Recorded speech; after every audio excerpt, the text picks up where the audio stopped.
kami dari kelompok 14 akan menyampaikan materi bab 14, yaitu dasar-dasar teori tingkat bunga. Sebelum masuk ke dalam topik pembahasan, perkenalkan anggota kelompok kami. Saya Adelina Elok Prasasti, NPM 073.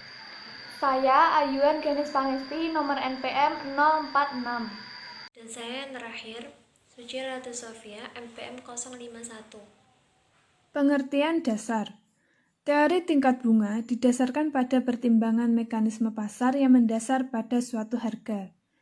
Harga mempunyai fungsi alokasi faktor produksi ke arah produksi barang-barang yang lebih disukai masyarakat dari produksi barang-barang yang kurang disukainya. Melalui penjelasan di atas, dapat disimpulkan bahwa teori tingkat bunga adalah faktor pengimbang antara permintaan dan penawaran yang mendasar pada mekanisme pasar. Fungsi tingkat bunga dalam perekonomian. Fungsi tingkat bunga yaitu alokasi faktor produksi untuk menghasilkan barang dan jasa yang dipakai sekarang dan kemudian hari. Alokasi faktor produksi memiliki perbedaan antara satu negara dengan negara lain. Untuk masyarakat maju, biasanya dilakukan dengan cara menyisihkan sebagian dari hasil yang diperoleh sekarang untuk penggunaan di waktu yang akan datang. Sedangkan di sistem ekonomi pasar Amerika Serikat, alokasi antara sekarang dan nanti adalah hasil interaksi keputusan masing-masing individu, tergantung pada pengaturan individu. Kurva berbagai kesempatan melakukan investasi atau the investment opportunity curve. Contoh yang sederhana, misalnya suatu masyarakat yang hidup di sekitar hutan kayu jati dan hanya ada satu jenis barang yang dihasilkan, yakni kayu gergajian. Apabila masyarakat tersebut makin banyak menebang kayu jati di hutan tahun ini, maka makin sedikit kayu jati yang akan bisa ditebang tahun yang akan datang. Namun, banyaknya kayu jati gergajian yang dihasilkan sekarang dengan tahun yang akan datang tidak 1:1.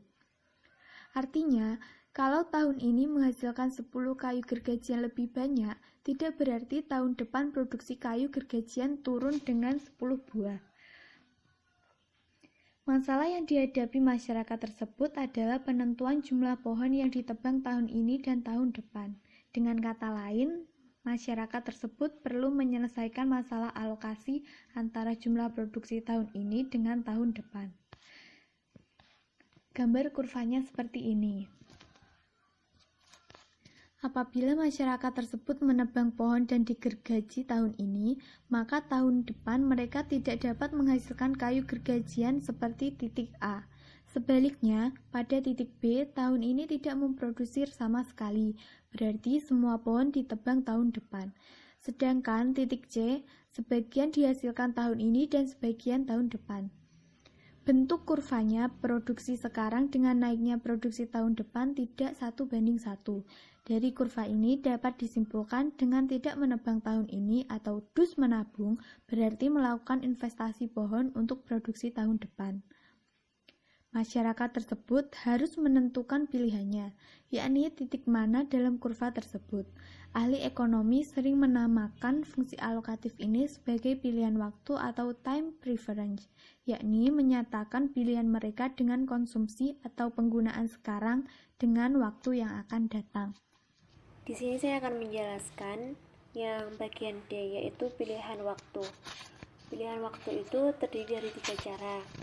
Yang pertama, cara tradisi, yang kedua, keputusan pemerintah, dan yang ketiga, pilihan individu. Yang pertama, cara tradisi.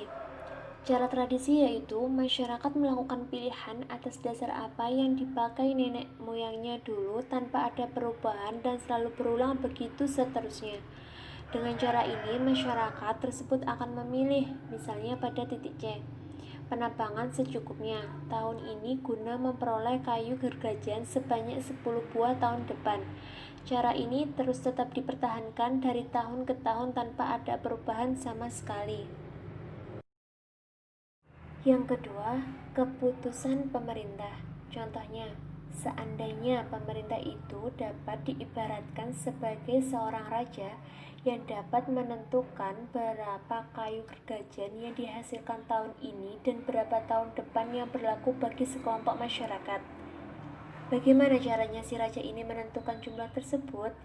Untuk menjawab pertanyaan ini, diperlukan suatu konsep apa yang disebut kurva indifference pilihan waktu dari si raja tersebut. Persis sama dengan kurva indifference seorang konsumen. Bisa dilihat gambarnya di slide ya.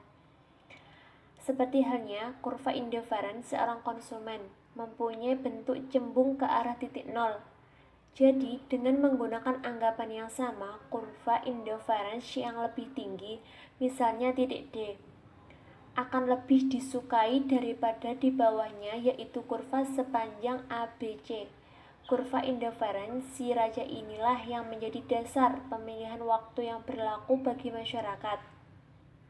Si raja ini kita analogikan sebagai pemerintah yang dapat mengambil keputusan. Keputusan pilihan waktu akan didasarkan pada prinsip kepuasan tertinggi dengan mengingat keterbatasan alat pemuas. Secara grafik dapat ditunjukkan dengan titik singgung antara kurva indifference dengan kurva berbagai kesempatan investasi atau titik E pada gambar berikut. Pilihan individu. Pilihan individu didasarkan pada keputusan masing-masing individu dalam masyarakat mereka secara terpisah menentukan pilihan waktu, yang kadang-kadang tidak sama antara satu individu dengan individu yang lain. Bagaimana caranya mereka menentukan pilihan tersebut? Caranya cukup sederhana. Pertama, setiap individu mempunyai kurva indifferent. Sekelompok individu mungkin mau menunda sebagian penggunaan barang sekarang untuk memperoleh barang lebih banyak di kemudian hari. Sebaliknya kelompok yang lain, karena mereka mengharapkan dapat melakukan investasi dari penundaan penggunaan barang sekarang untuk memperoleh keuntungan di masa datang.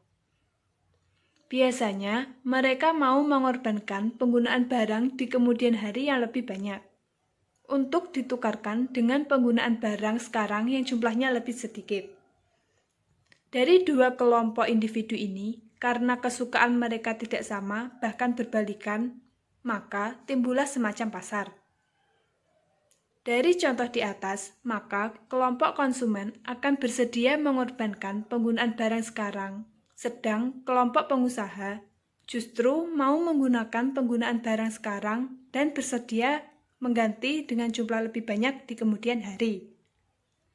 Dari proses ini, timbullah nilai tukar atau nilai harga yang dalam hal ini dapat disebut tingkat bunga.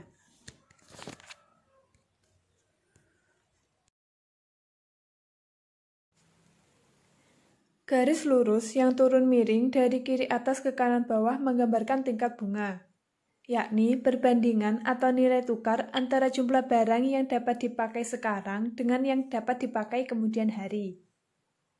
Misalnya, 10 kayu gergajian yang dapat dipakai tahun ini dapat ditukar dengan 11 buah untuk tahun depan.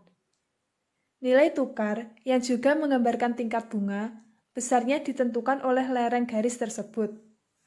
Makin datar berarti makin banyak barang tahun depan yang bisa diperoleh dengan sejumlah tertentu barang tahun ini. Jadi, berarti tingkat bunganya makin tinggi. Sebaliknya, makin tegak lurus itu berarti makin rendah atau makin kecil tingkat bunganya. Diketahui adanya tindakan memberi pinjaman dan juga meminjam. Gerakan dari atas ke bawah sepanjang garis itu menunjukkan adanya tindakan memberi pinjaman. Sebaliknya, gerakan dari bawah ke atas menunjukkan adanya tindakan meminjam. Karena menukarkan penggunaan barang kemudian hari dengan penggunaan barang sekarang. Berdasarkan penjelasan di atas, maka masalah alokasi waktu bagi individu dapat dipecahkan. Beberapa anggapan yang dipakai antara lain prinsip persaingan. Setiap individu mempunyai kurva kesempatan investasi dan kurva indifference serta adanya transaksi pinjam-meminjam.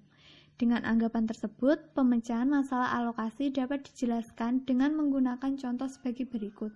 Situasi yang dihadapi oleh seorang individu X dan Y dapat digambarkan sebagai berikut. Bagaimana individu X menyelesaikan masalah alokasi? Tanpa adanya pinjam-meminjam, individu X akan memilih pada titik B sebab untuk kurva kesempatan investasi tertentu, dia sudah mencapai kurva indifference yang tertinggi. Dengan adanya transaksi pinjam-meminjam dengan individu Y, maka terbuka kesempatan yang lebih baik. Sekarang, dia akan memilih produksi pada titik A dan meminjamkan kelebihan produksinya, yaitu sebesar jarak A dan B pada tingkat bunga yang berlaku di pasar. Kemudian hari, dia akan dapat menggunakan kayu gergajian yang lebih banyak yang ditunjukkan oleh titik C. Pada titik C ini, individu X posisinya menjadi lebih baik, yang ditunjukkan dengan kurva indifference yang lebih tinggi. Sekarang, penyelesaian individu Y dapat dijelaskan dengan cara yang sama dengan individu X di atas. Keduanya mempunyai kurva kesempatan investasi yang sama serta menghadapi nilai tukar atau tingkat bunga yang sama pula. Bedanya terletak pada faktor subjektif, yang ditunjukkan dengan perbedaan letak kurva indifference-nya. Tanpa adanya transaksi pinjam-meminjam, individu Y akan berada pada titik D dengan penggunaan barang atau kayu di kemudian hari dalam jumlah yang lebih sedikit daripada sekarang. Dengan melakukan transaksi, individu Y akan berproduksi pada titik A dan akan meminjam. Dengan meminjam ini, posisi menjadi lebih baik yang ditunjukkan dengan titik E yang berada pada kurva indifference yang lebih tinggi. Pertanyaan timbul, bagaimana bisa diketahui bahwa jumlah yang dipinjamkan oleh X sama dengan jumlah yang dipinjam oleh Y?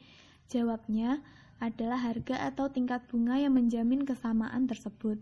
Tingkat bunga akan naik apabila Y ingin pinjam lebih banyak, dan sebaliknya apabila keinginan pinjam menurun, maka tingkat bunga juga akan turun. Dan jelas bahwa tingkat bungalah yang menyelesaikan masalah alokasi waktu sekarang dan nanti.